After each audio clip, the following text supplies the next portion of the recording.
Good morning guys, pinasukan na ako ng unang booking dito sa Batasan. Malapit lang yung pick up na sa kabilang kanto lang. Sakto nga na pagbukas ko ng apps, pumasok yung booking. Dito na ako sa pick up location, hinihintay ko na si sir. Ilang sandali lang dumating na si sir. Paalis na kami dito sa Batasan, babiyahe na kami papuntang Manila sa layong 16 kilometers 57 minutes naman ng biyahe. Dumating na kami dito sa drop-off location ni Sir dito sa Manila. 232 naman ang pamasahe pero binayaran niya ako ng 250. Pagkatapos ko may i-drop yung una kong booking, lumipat lang ako sa bandang unahan. 8 minutes naman bago ako nakakuha ng pangalawang booking dahil ito lang yung pinakamalapit na pick up.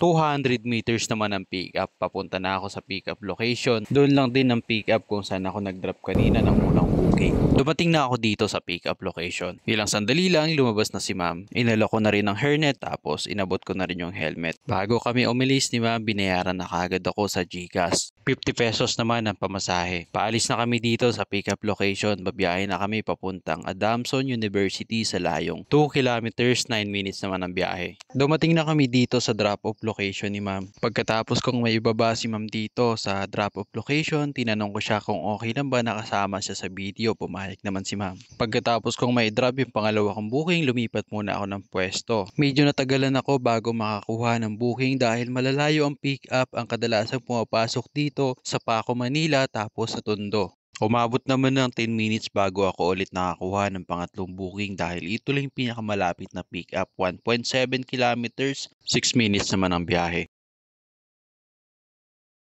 Good morning, Joel. Papunta ng po. Bali, 6 minutes pa biyahe ko papunta dyan. Mahintay niyo po ba? Mahintay na lang po. Papunta na ako sa pick up location.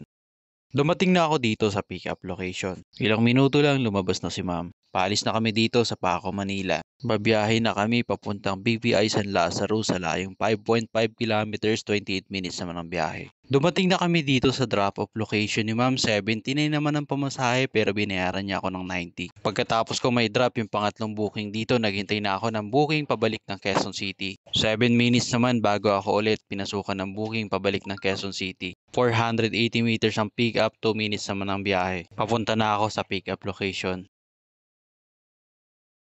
Dumating na ako dito sa pick up location. Paalis na kami dito sa Manila, babiyahe na kami papuntang Roses Avenue sa Quezon City sa layong 6.5 kilometers 25 minutes naman ang biyahe.